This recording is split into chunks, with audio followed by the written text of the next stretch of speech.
ನಾವು ಬಂದಿರೋ ರೀಸನ್ ಸೋನು ಅವ್ರನ್ನ ಮತ್ತೆ ಅವ್ರ ಮಮ್ಮಿನ ಮೇಕ್ ಓವರ್ ಮಾಡೋಣ ಅಂತ ಬಂದಿದ್ದೀವಿ.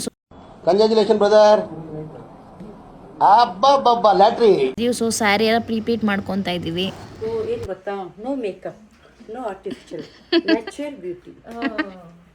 ನ್ಯಾಚುರಲ್ ಬ್ಯೂಟಿ ಆಕ್ಚುಲಿ ನಿಜ ಗೈಸ್, ನಮ್ಮ ಮನೇಲಿ ಯಾರ ಸ್ಕಿನ್ ಈ ತರ ಇಲ್ಲ. ನಾವು ಹೇಳಿ ಸುಮ್ಮನೆ ನಮ್ಮ ಸ್ಕಿನ್ ಅಂತ ದೃಷ್ಟಿ ಆಗೋಗಿದೆ ಕ್ಯೂಟ್ ಆಗಿದೆ ಅಂದ್ರೆ ಹಿಂಗ್ ಮುಟ್ಟಿದ್ರೆ ಈ ಹಿಟ್ಟಿರುತ್ತಲ್ಲ ಮೃದುವಾಗಿ ಇರುತ್ತಲ್ಲ ಹಂಗಿದೆ ನಮ್ಮ mummy skin. Cute split ends ತರ ಆಗುತ್ತೆ. ಇಲ್ಲ ಚೆನ್ನಾಗಿದೆ, ಮೇ ಬಿ ನಿನ್ನೆ ಏನೋ ಮಾಡ್ತಾರೆ ಏನು. ಸೊ ಹಾಯ್ ಗೈಸ್, ನಾನು ಇವತ್ತೆಷ್ಟು ಪ್ರೀತಿಯಾಗಿ ಕಾಣಿಸ್ತಾ ಇದ್ದೀನಿ ನೋಡಿ. ಫಸ್ಟ್ ಎಲ್ಲ over all outfit, makeup, hair style ಎಲ್ಲ ನೋಡಿ. ಸೊ ಇಷ್ಟು ಚಂದವಾಗಿ ಗೊಂಬೆಯಾಗಿ ಕಾಣಿಸೋಕ್ಕೆ ಕಾರಣ make over by Bhoomi Asha.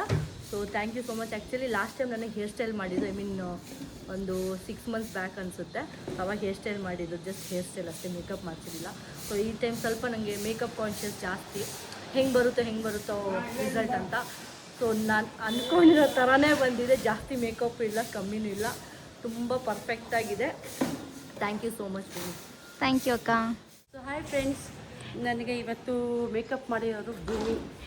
So ತುಂಬ ಚೆನ್ನಾಗಿ ಮೇಕಪ್ ಮಾಡಿದರೆ, ರಿಯಲಿ ತುಂಬ ಸಿಂಪಲಾಗಿ ಮಾಡಿ ಅಂತ ಹೇಳಿದೆ. ನಾನೀಗ ಹೇರ್ ಸ್ಟೈಲ್ ಮಾಡಿ ಅಂತ ಹೇಳಿದೆ. ಮೇಕಪ್ಪು ಚೆನ್ನಾಗಿದೆ, ಸ್ಯಾರಿ ಚೆನ್ನಾಗಿ ಉಡಿಸಿದ್ರೆ, ಎಲ್ಲ ಟ್ರ್ಯಾಪಿಂಗ್ ಎಲ್ಲ ಮಾಡಿ. Thank you very much Bhoomi. Thank you so much aunty. ಖಂಡಿತವಾಗ್ಲೂ ಯಾವುದೇ ಇದ್ರೂ ಹೇಳಿ ಬಂದು ಮಾಡಿಕೊಡ್ತೀನಿ. Thank you. Thanks aunty. Finally ರಾಣಿಗೆ ಬಾಯ್ ಹೇಳಿ ಹೊರಟ್ವಿ. ಸೊ ಇದಾಗಿತ್ತು ಇವತ್ತಿನ ಬ್ಲಾಗ್. ಆ್ಯಕ್ಚುಲಿ ಸ್ಯಾಮ್ ಸಮೀರ್ ಅವ್ರನ್ನ ನೋಡಿದ್ವಿ, ವಿಡಿಯೋ ಏನೂ ಮಾಡ್ಕೊಳಕ್ಕಾಗಲಿಲ್ಲ, ಬಿಕಾಸ್ ನಮ್ಮ ವರ್ಕಲ್ಲಿ ನಾವು ತುಂಬ ಬ್ಯುಸಿ ಇದ್ವಿ. ಸ್ವಲ್ಪ ಲೇಟ್ ಆಗೋಯ್ತು ಆಗಸ್ಟಲ್ಲಿ. ಸೊ ಅವ್ರಿಗೂ ಬೇಗ ರೆಡಿ ಆಗಬೇಕಿತ್ತಲ್ಲ, ಅದಕ್ಕೆ ನಮ್ಮ ವರ್ಕ್ನ ಮುಗಿಸ್ಕೊಂಡು ಹೊರಟ್ವಿ. Thank you for watching.